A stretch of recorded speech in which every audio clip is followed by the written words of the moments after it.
Welcome back to the Sharing English podcast, where we explore stories from the English-speaking world, spoken slowly and clearly for curious English learners like you. Let's get started.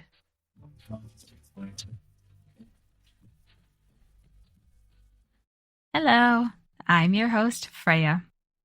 Every summer, something very British happens in London.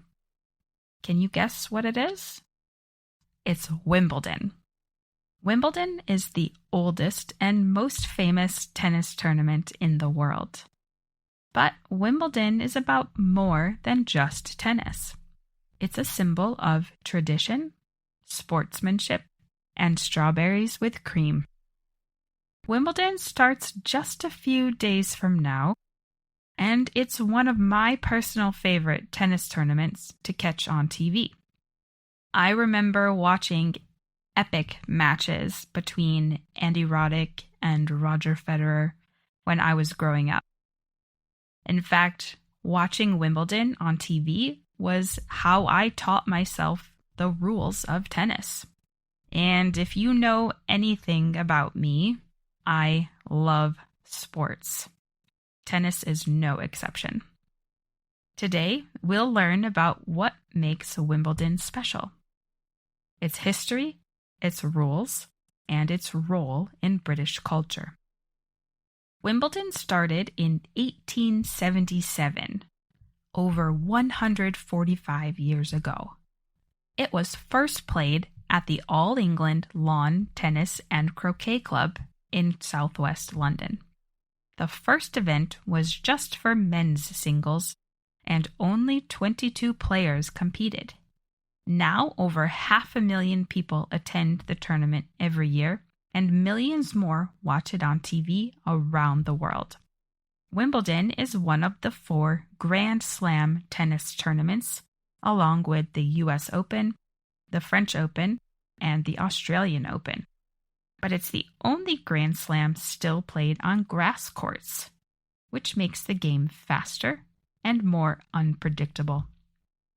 Wimbledon is famous not just for the tennis, but for its many traditions. For example, all-white clothing. Players must wear almost entirely white outfits. This rule has existed for over 100 years.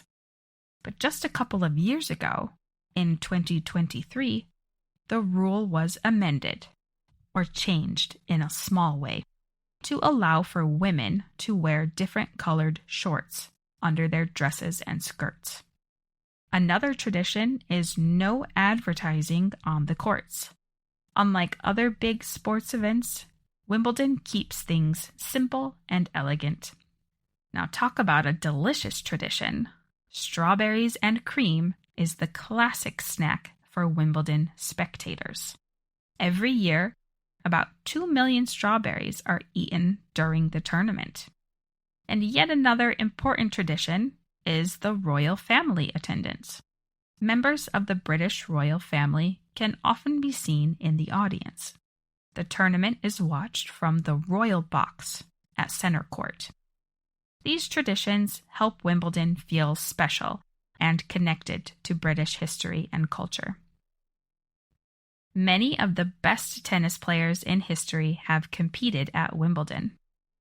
Some famous names include Roger Federer, who won Wimbledon 8 times, or the Williams sisters, who between the years 2000 and 2016 won 12 Wimbledon singles titles combined.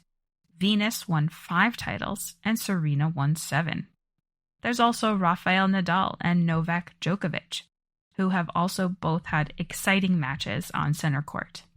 There have also been surprising victories, long matches, and emotional moments. In 2013, Andy Murray became the first British man to win Wimbledon in 77 years. The whole country celebrated. Wimbledon and tennis also have their own vocabulary and traditions that are interesting for English learners. The tournament at Wimbledon is also known as the Championships.